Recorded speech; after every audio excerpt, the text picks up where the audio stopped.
Hello students, welcome to Magnet Brains Hindi. मैं लाली वर्मा आप सभी विद्यार्थियों का मैग्नेट ब्रेन्स पर बहुत बहुत स्वागत करती हूँ। स्वागत करने के साथ साथ ये आशा भी करती हूँ कि स्वस्थ होंगे। एक और बात कहूँ मैं, कहते हैं ना, स्वास्थ्य को आपको एकदम तंदुरुस्त रखना है तो अपने जीवन में हास्य और विनोद को शामिल ज़रूर करना चाहिए। हंसी और मनोरंजन हमारे चेहरे को, हमारे स्वास्थ्य को बहुत तरोताज़ा रखता है। तो स्वस्थ रहते हैं तो मस्तिष्क भी अच्छा कार्य करता है। स्वामी विवेकानंद के कथन को भी याद रखिए, स्वस्थ शरीर में ही स्वस्थ मस्तिष्क का वास होता है। मेरे प्यारे विद्यार्थियों, हमने अपनी पाठ्य पुस्तिका, कौन सी पाठ्य पुस्तिका? पूरक पाठ्य पुस्तिका वर्णिका का पाठ 5 तो शुरू कर ही दिया है। नाम है मधुबनी चित्रकला, जिसका एक और नाम क्या है? मिथिला। यस, मिथिला चित्रकला या मिथिलांकन, चित्रांकन, ठीक है। और इसके प्रमुख यदि माने जाए कि इसको सबसे अधिक, मधुबनी चित्रकला को प्रसिद्धि दिलाने में किसका योगदान रहा है सर्वाधिक? उपेंद्र महारथी जी का। और यदि प्रश्न पूछा जाए कि मधुबनी चित्रकला में कौन कौन से प्रकार होते हैं, कितने प्रकार होते हैं, क्या भित्ति चित्र या भूमि चित्र या भूमि कल्प जो होते हैं वो एक ही होते हैं, पट चित्रकला सब कुछ एक ही है? नहीं। जब नाम अलग अलग हैं तो उनकी कलाकारी में भी विविधता होगी, अनेकता होगी। और थोड़ा सा हम देखें कि मधुबनी चित्रकला में जिन रंगों का प्रयोग किया जाता है उनकी खास विशेषता यह है कि वो रंग बड़े चटक, एकदम तेज रंग के होते हैं। पहले, क्योंकि ये हजारों वर्षों से मधुबनी चित्रकला प्रसिद्धि प्राप्त कर रही है और हमेशा करती रहेगी। आपको पता ही होगा कि अंतर्राष्ट्रीय ख्याति प्राप्त कर चुकी है मधुबनी चित्रकला। मधुबनी चित्रकला में जिन रंगों का प्रयोग किया जाता है, पहले तो उन रंगों का निर्माण प्रकृति से किया जाता था। पत्ते, फूल, पत्तों के रंग, फूलों के रंग, या जो रहते ना रत्न, जड़ित खनिज पदार्थों का जो भी महीन पीस कर, और बबूल की गोंद, नील, कोयला, इन सब का भी प्रयोग किया जाता था। अब धीरे धीरे जैसे सभ्यता का विकास हो गया तो प्राकृतिक कलर या प्राकृतिक रंगों का स्थान ले लिया कृत्रिम या रसायन रंगों ने। तो उनके माध्यम से भी यहाँ पर रंगों में भी विभाजन है। चित्रकला का रूप या स्वरूप तो सेम होगा, लेकिन रंग भरने में थोड़ा सा अंतर आया है। जैसे सामंत वर्ग या संभ्रांत वर्ग की हम बात करें तो संभ्रांत वर्गों द्वारा जिन रंगों का प्रयोग किया जाता है वो अलग होते हैं। दलित वर्गों द्वारा जिन रंगों का प्रयोग किया जाता है वो अलग होते हैं। दलित वर्ग के लोग अधिकतर गोबर का रस प्रयोग में लाते हैं, ठीक है, और कोयला, गोबर का रस और काला रंग, इनका प्रयोग करते हैं। जबकि अलग जो संभ्रांत या सामंत या पूंजीपति वर्ग हैं वो अलग अलग तरह के रंगों का प्रयोग करते हैं। राधा कृष्ण की रासलीला का चित्र होता है, और भी पशु, पक्षी, पत्ते, कमल के पत्ते, पुरिन मतलब कमल के पत्ते, इनको शामिल किया जाता है। एक और इसकी विशेषता क्या है कि मधुबनी चित्रकला में जो भी चित्रकार होते हैं, ये चला आ रहा है युगों युगों से, सदियों से चला आ रहा है कि जो भी चित्रकला होगी, आप इसको जूम करके देखिए, कहीं भी आपको खाली जगह नहीं मिलेगी। क्योंकि ये लोक परंपरा रही है कि मधुबनी चित्रकला में कोई भी जगह खाली नहीं होना चाहिए, अन्यथा दुष्ट आत्माओं का प्रवेश हो जाता है। जो परंपराएं चली आ रही हैं उनका पालन करते हुए बाउंड्री के अंदर, सीमा रेखा के अंदर चित्र बनाए जाते हैं, और चित्रों को इतनी बारीकी से सजाया जाता है कि कितनी सूक्ष्मता से भी हम देखें, कितनी भी बारीकी से क्यों ना देखें, वहां पर कोई भी जगह खाली नहीं दिखाई देती।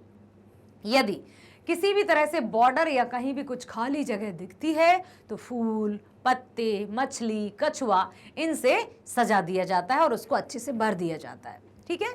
तो अब हम इस चैप्टर का करने वाले हैं कंप्लीट चैप्टर रिवीजन। व्याख्या हम कर चुके हैं, आशा करती हूँ आपने फर्स्ट वीडियो जरूर देख लिया होगा। क्या आपने देखा? यदि नहीं देखा है तो देखिएगा जरूर, क्योंकि इस वीडियो में तो हम करेंगे रिवीजन, जो हम पढ़ चुके हैं उसी का रिवीजन। इन शॉर्ट हम देखने वाले हैं कि हमने क्या क्या पढ़ा। वैसे कि आपको अभी पता चल ही गया है कि हमने ये सब पढ़ा है, उसी का हम रिवीजन करेंगे। तो बिहार की लोक चित्रकला की समृद्ध परंपरा में मिथिला की रंगीन चित्रकारी को अंतर्राष्ट्रीय प्रसिद्धि मिली है। मिथिला की रंगीन चित्रकारी है, वही है मधुबनी चित्रकला। अत्यंत प्राचीन काल से चली आ रही चित्रकारी इस परंपरा ने समय समय पर प्रबुद्ध जनों का ध्यान अपनी ओर आकर्षित किया है, क्योंकि ये है ही इतनी आकर्षित। प्रसिद्ध चित्रकार उपेंद्र महारथी मिथिला चित्रकारी से इतने प्रभावित हुए थे कि वे संपूर्ण बिहार की लोक चित्रकारी पर शोध और अध्ययन करने में उन्होंने वर्षों लगा दिए। उन्होंने अपने आप को चित्रकारी के प्रति ही समर्पित कर दिया, पल पल बिहार के लिए न्यौछावर कर दिया। उपेंद्र महारथी जी को कोटि कोटि नमन करते हैं हम, जिन्होंने अपना संपूर्ण जीवन का एक एक पल बिहार की चित्रकला, मधुबनी चित्रकला के लिए समर्पित कर दिया और तभी कहीं जाकर मधुबनी चित्रकला अंतर्राष्ट्रीय प्रसिद्धि प्राप्त कर पाई है। मिथिला चित्रकला की विशिष्टताओं को उन्होंने चित्रकला के विशेषज्ञों के समक्ष पूरे महत्व के साथ उजागर किया था कि किस तरह की चित्रकला होती है और उसका प्रयोग कहाँ कहाँ किया जाता है, क्योंकि अनेक प्रसंगों पर अलग अलग चित्रकारी की जाती है। ठीक, जैसे विवाह में कोहबर अर्थात विवाह के समय जिस स्थान पर प्रथम वह स्थान जहां नव विवाहित जोड़ा अर्थात वर और वधु आकर जहां बैठते हैं उसको कोहबर कहा जाता है, फिर अंदर फिर बाहर, तो वहां पर भित्ति चित्र के माध्यम से भूमि आकल्पन भी कहा जाता है, भूमि पर चित्र बनाए जाते हैं। और भूमि आकल्पन का जो है कि पूजा या पाठ किया जाता है तो वहां पर लीपा जाता है पहले, फिर चौक पूरते हैं और उस पर कुछ अनाज रखकर उस पर कलश रखा जाता है। तो यह भी स्पष्ट रूप से लिखा है कि भारत के अधिकतर या सभी प्रदेशों में ये भूमि आकल्पन या प्राकल्पन तो प्रसिद्ध है ही, चौक पूरा जाता है। लोक संस्कृति में पढ़े लिखे संभ्रांत पुरुष वर्ग की अपेक्षा महिला समाज तथा विद्वत विशेषज्ञता से दूर जनसामान्य का महत्व अधिक हुआ करता है। मिथिला की चित्रकला में भी महिला वर्ग की प्रधानता निर्विवाद रही है, परंतु पढ़े लिखे कला प्रेमी जनों के प्रभाव ने प्रसिद्धि देने के साथ ही उसमें अनेक परिष्कार भी पैदा किए। कभी मात्र जमीन तो कभी भित्ति, कभी कपड़े तक सीमित इस चित्रकारी ने अब कागज और कैनवास पर भी अपना रूप जमा लिया है। पहले उसमें कलाकारों के परिवार में निर्मित प्राकृतिक रंगों का प्रयोग किया जाता था, परंतु अब रासायनिक रंगों का भी प्रयोग होने लगा है। मिथिलांचल की इस लोक चित्रकला का मधुबनी चित्र पेंटिंग के नाम से प्रसिद्ध है। मधुबनी पेंटिंग मिथिलांचल की इस लोक चित्रकला का मधुबनी चित्र या मधुबनी पेंटिंग के नाम से प्रसिद्धि मिली है। इस चित्र के रंग, विषय, शैली, चित्रकार वर्ग में विविधता रही है। संभ्रांत समाज ने अलग कुछ दलित जाति के परिवारों में इसके स्वतंत्र रूप का विकास हुआ है। इसकी भी अपनी परंपरा रही है। ब्राह्मण तथा कायस्थ परिवारों में विकसित शैलियों में रंग और चित्रण की सूक्ष्म भिन्नताएं देखी जाती हैं। वैसे समग्रता से देखा जाए, समग्रता मतलब पूरा व्यापक रूप से, विस्तृत रूप से देखा जाए, सारे उसमें देखा जाए तो मिथिला चित्रकला में 3 प्रमुख रूप दिखाई देते हैं। सबसे पहला रूप है भूमि आकल्पन, फिर भित्ति चित्रण और पट चित्रण। ठीक है, ये हैं 3 प्रमुख रूप। भूमि आकल्पन जिसमें भूमि पर चित्र बनाए जाते हैं। ठीक है, भूमि आकल्पन, भूमि पर चित्र बनाए जाते हैं, चौक पूरना, ये सब साथिया, पवित्र जो पूजा स्थल रहते हैं उनमें साथिया, जैसे गुजरात में साथिया प्रसिद्ध है, रंगोली महाराष्ट्र में, ये सब भूमि प्राकल्पन के अंतर्गत आते हैं। ठीक, भित्ति चित्र दीवार पर, जो ये हमने पहली बात की। अब हम दूसरी बात करें तो भित्ति मतलब दीवार पर जो कलाकारी या चित्रकारी की जाती है। फिर पट चित्रण जो कपड़ों पर चित्रकारी की जाती है। भूमि आकल्पन अर्थात जो भी आकल्पन की परंपरा प्राय हर संस्कृति में रही है और प्रत्येक प्रदेश में ये मानी जाती है। महाराष्ट्र की रंगोली, गुजरात के साथिया, उत्तर प्रदेश के व्रज क्षेत्र की सांझी, पहाड़ी क्षेत्र की आंजी, राजस्थान की मांडना, दक्षिण प्रदेश का ओलम, असम की अल्पन आदि भूमि आकल्पना के ही विभिन्न रूप हैं। बिहार में इसे चौका पूरना कहते हैं, जो पूजा पाठ के समय कलश स्थापन की जगह अनिवार्य होता है। इसे ही मिथिला में अश्विन या अरिपन भी कहते हैं। किसे? भूमि आकल्पन को। इसको मिथिला में अश्विन या अरिपन कहते हैं, ये याद रखना। ठीक है, भूमि आकल्पन को मिथिला में अश्विन या अरिपन कहते हैं। यह अरिपन मिथिला में भी किसी पूजा, उत्सव या अनुष्ठान अथवा विवाह जैसे मांगलिक अवसर पर भूमि चित्र हुआ करता है। विवाह के समय अरिपन में कमल, मछली, कमल के पत्ते, बांस आदि के चित्र बनाए जाते हैं। भित्ति चित्र अर्थात दीवार पर बनाए गए चित्र, तो भूमि आकल्पन यानी भूमि पर किए जाने वाले चित्र, और भित्ति यानी दीवार पर बनाए जाने वाले चित्र अधिक कलात्मकता देखी जाती है, भाव प्रवणता, कल्पनाशीलता अधिक प्रभाव पैदा करती है, उसमें स्थायित्व भी अधिक होता है। मिथिलांचल के भित्ति चित्रों में सर्वाधिक कलात्मक कोहबर लेखन में दिखाई देती है। कोहबर लेखन अर्थात विवाह, जब विवाह होता है मांगलिक कार्य माने जाते हैं, शुभ कार्य माने जाते हैं। जब वर और वधू जिस स्थान पर आकर नवविवाहित जोड़ा जब बैठता है तो उस स्थान को कोहबर कहा जाता है। और देखो भित्ति मतलब दीवार पर, तो जो चित्र अब क्या दिया है यहाँ पर कि दीवार पर बनाए जाने वाले चित्रों में अधिक कलात्मकता देखी जा सकती है और उनमें स्थायित्व भी रहता है। स्थायित्व मतलब कि दीवार पर जो चित्र बनाए जाते हैं वो लंबे समय तक टिकते हैं, क्योंकि भूमि पर बनाए जाते हैं तो चलने फिरने, झाड़ू पोंछने उसमें वो मिट जाते हैं या उनका रंग भी धूमिल होने लगता है। लेकिन यदि हम भित्ति चित्र की बात करें, तो इनकी जो समय रहता है या पीरियड रहता है वो स्थायित्व लिए हुए होता है, क्योंकि ये अधिक समय तक रह जाते हैं, क्योंकि वहाँ किसी का चलना फिरना या झाड़ू पोंछा नहीं होता है बार बार। ठीक है, मिथिलांचल के भित्ति चित्रों में सर्वाधिक कलात्मकता कोहबर लेखन में दिखाई पड़ती है। कोहबर लेखन अर्थात विवाह की हम बात करें, जब नवयुगल किसको कहते हैं? नया जोड़ा, दूल्हा दुल्हन, दूल्हा और दुल्हन। ठीक है, जब जिस स्थान पर आकर दूल्हा दुल्हन बैठते हैं उसको कोहबर कहा जाता है, कोहबर। तो ये कहां दिखाई पड़ती है? कोहबर लेखन में। क्या? भित्ति चित्र। भित्ति चित्र को कहां देखा जाता है? कोहबर लेखन में। जो दरवाजे के साइड में बनाए जाते हैं उनको कहा जाता है। मिथिलांचल में यानी मधुबनी चित्रकला के कोहबर चित्रों में भी 3 भाग होते हैं। कोहबर समझ गए? जब नवविवाहित जोड़ा जिस स्थान पर आकर बैठता है तो उसको कोहबर कहा जाता है। कोहबर यानी मधुबनी चित्र, इसमें भी 3 भाग होते हैं। पहला है गोसाई घर, दूसरा है कोहबर घर। पहला है गोसाई घर जिसमें कुल देवता का स्थान माना जाता है, अर्थात मंदिर में लिखा जाता है, फिर जहां पर वो रहते हैं वहां और पहली बार मिलते हैं वहां। ठीक है, और कोनिया, कोहबर का बाहरी भाग, 3 स्थान पर बनाए जाते हैं ये चित्र।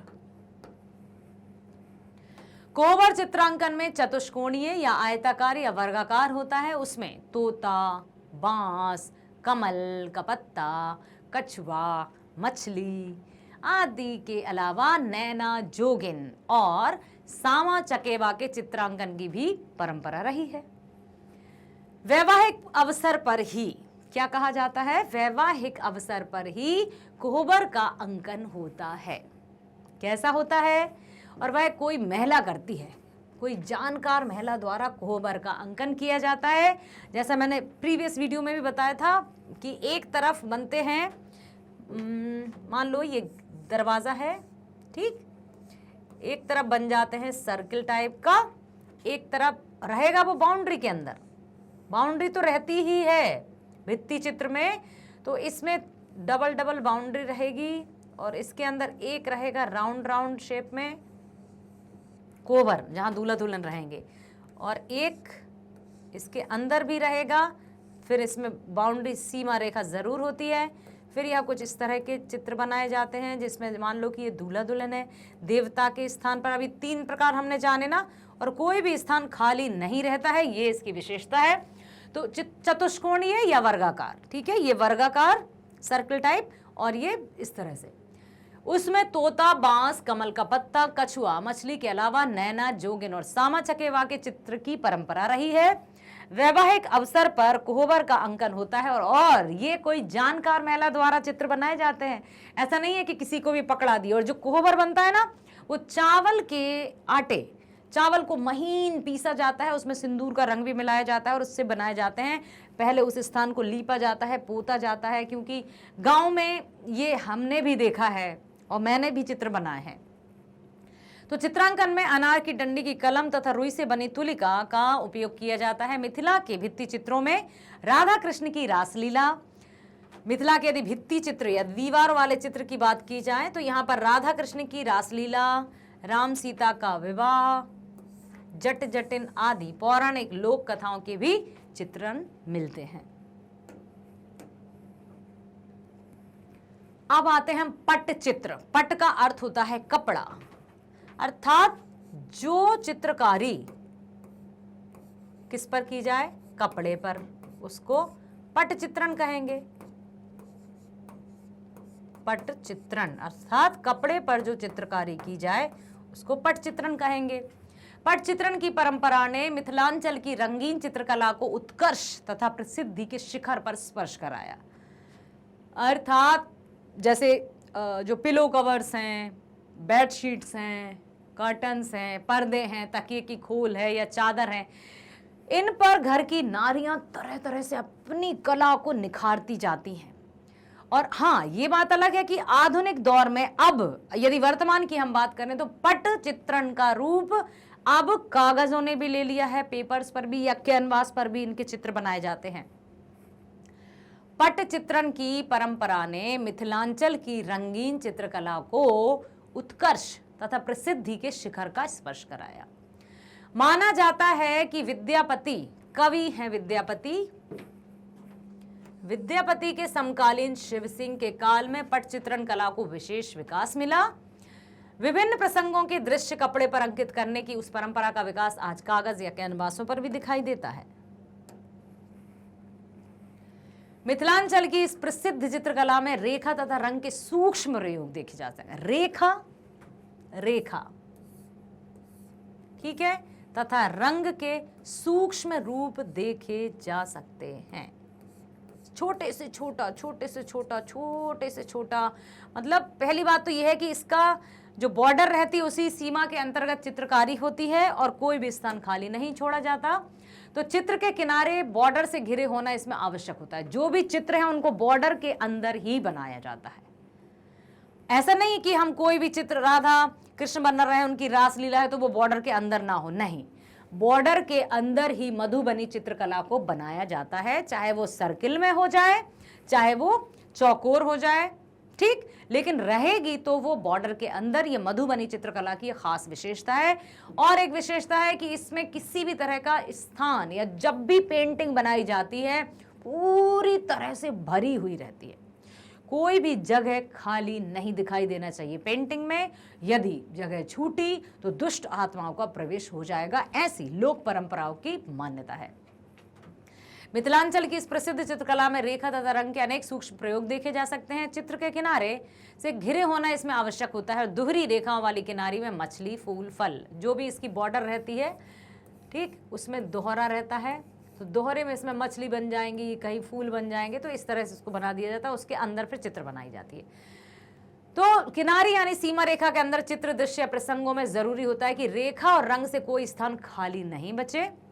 हर जगह रेखा भी होनी चाहिए, रंग भी होना चाहिए, और खाली जगहों को भरने में प्रकृति और पशु पक्षियों के चित्र सहायक होते हैं। जहां भी कहीं खाली जगह मिल जाए वहां पशु पक्षी बना दो, या जैसे किसी भी चिड़िया का, पशु का, मोर, मोरनी, कछुआ, मछली आदि का चित्र बना दे, लेकिन जगह खाली ना रहे, क्योंकि ऐसा माना जाता है।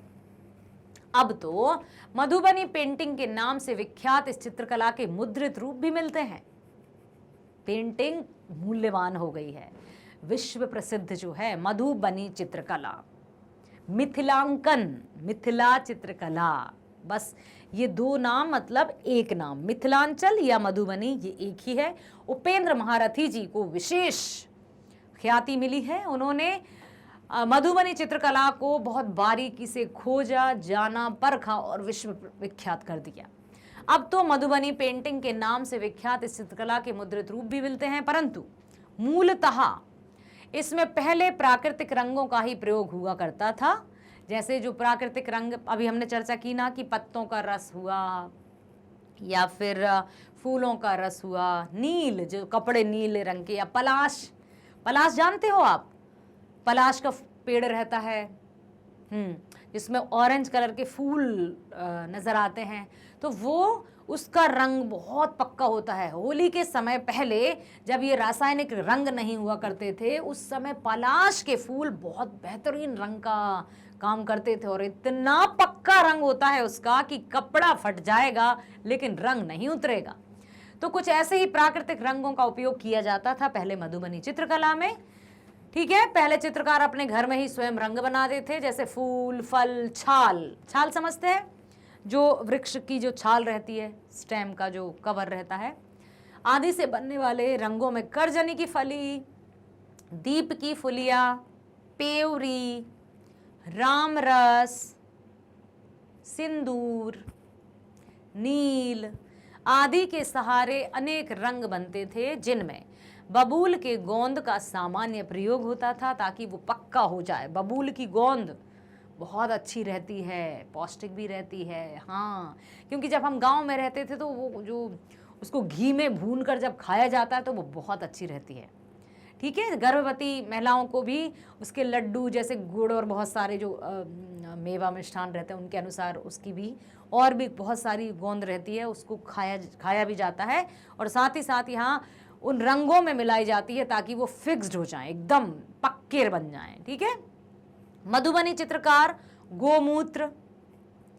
गोमूत्र का प्रयोग भी करते हैं, नील का, गेरू का, बकरी के दूध, कौड़ी, मोती, तांबा, तूतिया, लाजवर्त, रजन आदि से बने रंगों का प्रयोग करते हैं। मिथिला की चित्रकारी यानी मधुबनी पेंटिंग का संबंध विभिन्न पूजा पाठ और मांगलिक अवसरों पर से तो रहा ही है, साथ ही साथ उसका एक और प्रमुख भाग तांत्रिक उद्देश्यों से भी जुड़ा है। मिथिला या मधुबनी चित्रकारी, मिथिला की चित्रकारी को ही मधुबनी पेंटिंग कहा जाता है, तो इसका संबंध विभिन्न पूजा पाठों से तो है ही, साथ ही साथ तांत्रिक उद्देश्यों से भी जुड़ा होता है। वैसे चित्रों में 4 महादेवियां जैसे महालक्ष्मी, महासरस्वती, महाकाली और चामुंडा के चित्र मिलते हैं। काली, कमला, तारा, छिन्नमस्ता, मातंगी और भुवनेश्वरी, धूमावती और बगलामुखी, इन 10 महाविद्याओं के चित्रांकन की परंपरा भी रही है। महालक्ष्मी प्रमुख रूप से इस चित्र में शामिल किया जाता है।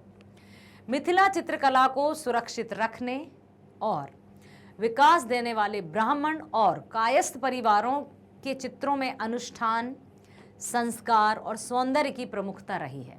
बहुत बढ़िया। एक और अच्छी बात है यहाँ पर कि जो मिथिला चित्रकला या मधुबनी पेंटिंग की हम बात करें तो इसको सुरक्षित रखने और इसका विकास करने वाले ब्राह्मण और कायस्थ परिवारों के चित्रों में अनुष्ठान, संस्कार और सौंदर्य की प्रमुखता रही है। मतलब मधुबनी चित्रकला को और कितने अच्छे से सुंदरता प्रदान की जाए, वो ब्राह्मण और कायस्थ परिवारों की एक अच्छी समझ रही है। इनमें विभिन्न कुछ दलित परिवारों में जैसे गोबर के रस तथा काले रंग के सहारे चित्रकारी होती है और उनके द्वारा गृहीत विषय लोक जीवन के यथार्थ से अपेक्षाकृत अधिक भरे होते हैं। लोक जीवन के यथार्थ से अर्थात जो वास्तविक रूप में उनका जीवन होता है, जिस तरह की उनकी जीवन शैली होती है। तो कायस्थ परिवार और ब्राह्मण परिवारों की यदि मधुबनी जो मिथिला चित्रकला है या मधुबनी पेंटिंग है, उसमें कायस्थ परिवार और ब्राह्मण परिवारों ने और सौंदर्य का विकास किया। वहीं पर यदि हम बात करें किसकी, दलित, ठीक है, तो दलित परिवारों ने गोबर के रस तथा काले रंग के सहारे चित्रकारी की है और इसके द्वारा गृहीत विषय के लोक जीवन से, मतलब जो भी उनके लोक जीवन से जुड़ी जो यथार्थ या वास्तविकता की बातें हैं उनको भी उसमें शामिल करते हुए उन्होंने चित्रकारी की है। गोबर का रस और काले रंग का विशेष रूप से उनके द्वारा प्रयोग होता है। तो जहां पर रंगों के सहारे ये आइडेंटिफाई किया जा सकता है कि ये संभ्रांत वर्ग की होगी, तो ये दलित वर्ग की होगी, ब्राह्मण वर्ग की होगी या कायस्थ परिवारों की होगी, उसमें और अधिक सौंदर्य को उन्होंने उकेरा है। मिथिला चित्रकला में जितवारपुर की सीता देवी, जगदम्बा देवी, उषा देवी, यमुना देवी और राठी की महासुंदरी देवी को विशेष प्रसिद्धि मिली है। जगदम्बा देवी को 1970 में राष्ट्रीय हस्तशिल्प पुरस्कार से सम्मानित किया गया था। प्रश्न बिल्कुल पूछा जाएगा कि जगदम्बा देवी को या किसको राष्ट्रीय हस्तशिल्प पुरस्कार से सम्मानित किया गया था, तो जगदम्बा देवी को सन 1970 में, सीता देवी को 1975 में, रसीदपुर की गंगा देवी को सन 1976 में। याद रखते जाइए, सीता देवी, रसीदपुर की गंगा देवी, गोदावरी दत्ता 80, महासुंदरी देवी और शांति देवी को भी चित्रकारी के लिए राष्ट्रीय हस्तशिल्प पुरस्कार मिले हैं, राष्ट्रीय हस्तशिल्प पुरस्कार। यदि अब बात की जाए कि सन 1986 में शिवन पासवान को भी इस पुरस्कार से सम्मानित किया गया। जगदम्बा देवी, सीता देवी और गंगा देवी को क्रमशः 1975, 1981 और 1984 में भारत सरकार ने पद्मश्री से भी अलंकृत किया। किनको? जगदम्बा देवी, सीता देवी और गंगा देवी। ये जो हैं, ये जो नाम है ना, गंगा देवी, सीता देवी, यहां भी है महासुंदरी, गोदावरी दत्ता, इनको राष्ट्रीय हस्तशिल्प पुरस्कार तो प्राप्त हुआ ही था, साथ ही साथ इन 3 देवियों को, जगदम्बा देवी, सीता देवी और गंगा देवी को पद्मश्री से भी अलंकृत किया गया था। मिथिला की चित्रकला में आधुनिक रासायनिक रंगों के प्रयोग होने लगने के अलावा अन्य कोई विशेष परिवर्तन नहीं हुआ। जो भी मिथिला की चित्रकला है या फिर मधुबनी पेंटिंग की हम बात करें तो इसमें आधुनिक रासायनिकों के रंगों का प्रयोग ही हुआ है, बाकी तो सब एज इट इज है, सेम ही है।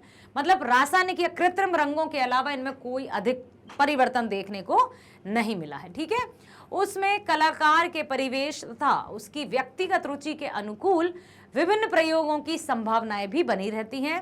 रेखा प्रधान चित्र होने के कारण इस चित्रकला में रेखा या रंग की अस्पष्टता कहीं दिखाई ही नहीं पड़ती। कोई कितना भी पार की नजर से भी ढूंढेगा तब भी इसमें रेखा और रंग की कमी को नहीं ढूंढ पाएगा, क्योंकि मधुबनी पेंटिंग या मिथिला की चित्रकला में प्रमुख रेखा और रंग की तो प्रमुखता है। प्रसंग या व्यक्ति के भाव की व्यंजना करा देने की प्रमुखता के बावजूद चित्र में खाली जगह भरने की सजावट करने में कलाकार की रुचि तथा श्रम के भरपूर प्रमाण मिलते हैं। ऐसा कहा जाता है कि इस चित्रकला में यदि खाली जगह छोड़ी गई तो बुरी आत्माओं का प्रवेश हो जाएगा, इसलिए खाली जगह कौन छोड़ेगा भाई। बुरी आत्माएं तो प्रविष्ट कर गई तो वो मूर्ति निकल कर भागने लगी। फिर कई भावनाएं हैं, कई संभावनाएं हैं, या फिर जो लोक मान्यताएं हैं उनको हम शत शत नमन करते हैं कि जो लोक परंपराएं हैं उसका पालन हमें अवश्य करना चाहिए। हाँ, अंधविश्वास से हमें जरूर बचना चाहिए, लेकिन अंधविश्वास से बचने के चक्कर में हमारी परंपराओं का विनाश कदापि नहीं करना है। तो जो चला आ रहा है उसका पालन करना चाहिए। ठीक है, तो ऐसा ही कुछ रहता है इसमें कि चित्रकारी में यदि खाली स्थान रहा तो उसमें दुष्ट आत्माओं का प्रवेश हो जाता है। तो क्यों छोड़ें जब है, एक नियम है। और हो सकता है ये नियम इसलिए बनाया गया हो कि सब लापरवाही करने लगे हो कुछ लोग, कि ठीक है ना, बन तो गई मूर्तियां, बन तो गई मछली कछुआ, अब क्या है। तो उन्होंने कह दिया होगा कि यदि कहीं भी खाली जगह छोड़ दी तो दुष्ट आत्माओं का प्रवेश कर जाएगा। किसी से कार्य डरा कर किया जाता है, किसी को समझा कर किया जाता है। जैसी कार्य, वैसा कहते हैं ना, कभी कभी कार्य करने के लिए घी निकालने के लिए उंगली टेढ़ी भी करनी पड़ती है, तो वो उनकी विधाएं हैं, विधान है। हमें तो सिर्फ परंपराओं का पालन करना चाहिए, ये विशेष रूप से ध्यान रखना है। चित्रकार वैसे स्थानों को फूल, पत्ते, टहनी आदि के चित्रों से भर देता है। जो भी खाली जगह दिखती है उसको फूल, पत्ती, टहनी आदि से ढक देते हैं। अनार की कलम, बांस की कूंची, सींक या बांस की तीली में लगी हुई और स्वनिर्मित रंगों के सहारे ही मधुबनी चित्रकला ने एक तरफ हजारों वर्ष पुरानी अपनी विरासत को बचा कर रखा है। हमारी परंपरा, देखो एक बात मैं बता दूं आपको कि हमारी परंपरा, हमारी संस्कृति, हमारे रीति रिवाज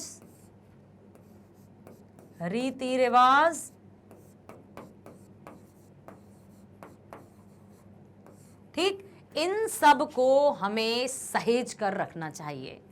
इन सब को सुरक्षित रखना हमारा कर्तव्य है। हमें इनको सहेज कर रखना चाहिए, ये हमारा कर्तव्य है। ठीक है, इनको सहेज कर रखना चाहिए और ये हम सब का कर्तव्य है। और जो कर्तव्य से विमुख हो जाते हैं वो किसी भी जिम्मेदारी को नहीं निभा सकते। तो जो भी हमारी परंपराएं रही हैं उनका हमें आदर भी करना चाहिए, उनका पालन भी करना चाहिए, ताकि हमारी संस्कृति बची रहे और बसी रहे। हजारों वर्षों पुरानी हमारी संस्कृति आज भी है। इसका तात्पर्य यही है कि हमारे जो पूर्वज रहे हैं उन्होंने हमारी संस्कृति को बसा कर रखा है अपने मन और मस्तिष्क में। इसलिए हम सबको भी ऐसा ही करना चाहिए, अपनी संस्कृति के प्रति पूर्ण रूप से समर्पित रहना चाहिए। बेशक हम अपने विचारों में आधुनिकता लाएं, मॉडर्न हो जाएं, लेकिन अपनी संस्कृति को तो अपने दिल में बसा कर रखना है। अपनी सभ्यता, अपनी रीति, अपने रिवाज, हमारे जो बड़े बुजुर्ग कह गए हैं कुछ नियम, कुछ धर्म, उनका पालन हमें अवश्य करना चाहिए, ताकि जिस भारत को विश्व गुरु के नाम से जाना जाता है, हम उसी भारत के निवासी हैं और ये हमारा सौभाग्य है कि हम भारतवासी, हमें गर्व होता है हमारी भूमि पर। जय हिंद। इस तरह से हमें अपनी सभी संस्कृति, परंपरा और रीति रिवाजों का पालन करना चाहिए। और जो रीति रिवाज या संस्कृति का पालन करने में जिनको शर्म आती है ना, ऐसे भी कुछ लोग होते हैं जिन्हें कहते हैं अरे अब क्या है, हम तो मॉडर्न हो गए हैं। मॉडर्न हो गए तो विचारों में मॉडर्न होना है, वेशभूषा में नहीं, खान पान में नहीं, बोलचाल में नहीं। अपने से छोटों से कैसे व्यवहार करना चाहिए वो भी हमें पता होना चाहिए। बराबरी वालों के साथ किस तरह से व्यवहार करना चाहिए वो भी हमें पता होना चाहिए। अपने बड़ों से सम्मान पूर्वक बात करनी चाहिए, वो भी हमारी रीति रिवाज का ही एक हिस्सा है। तो इन सभी परंपराओं को अपने मन मस्तिष्क में हमेशा बसा कर रखेंगे, तभी हमारी भारत की जो अस्मिता है, भारत की जो पहचान है, गरिमा है, वो हमेशा बनी रहेगी, अमिट रहेगी। मधुबनी चित्रकला विश्व प्रसिद्ध, जिसको मिथिला चित्रकारी या मधुबनी पेंटिंग के नाम से जाना जाता है। आशा करती हूं आप सब ने सुना है, समझा है, समझ में जरूर आया होगा। Very good. एक बार अपने लिए भी तालियां बजा लीजिए, क्योंकि आत्म प्रेरणा, सेल्फ मोटिवेशन भी हमें बहुत आगे तक ले जाता है। जब कभी हम बुझ से जाते हैं और अजीब सा लगता है तो हमारा किसी काम में मन नहीं लगता। इसलिए हमेशा चंगे बने रहना है। खेल कूदना, मनोरंजन, पढ़ाई लिखाई सब कुछ आवश्यक है। इसके लिए नियमित दिनचर्या का पालन भी कीजिए और बने रहिए हमारे साथ। हर एक विषय के वीडियोस देखिए, शिक्षा प्राप्त कीजिए। 100% ऑनलाइन स्कूल एजुकेशन है, फ्री, जिसमें किसी भी प्रकार के पेड सब्सक्रिप्शन की हम बात नहीं करते हैं। आप वीडियोस देखिए, लाइक कीजिए, शेयर कीजिए, अधिक से अधिक शेयर कीजिए और सब्सक्राइब कीजिए। आपको पता ही है कि स्कूल एजुकेशन के साथ साथ सभी प्रकार की प्रतियोगी परीक्षाओं के वीडियोस भी प्रदान किए जाते हैं आपको 100% फ्री, जिनमें शामिल है NTSC, olympiad, IIT, JEE, NEET, UPSC, bank, insurance, सभी प्रकार की प्रतियोगी परीक्षाओं के वीडियोस भी प्रदान किए जाते हैं। सब बने रहिए हमारे साथ। मिलते हैं नेक्स्ट वीडियो में। स्वस्थ रहिए, खुश रहिए। Bye bye. Thank you so much.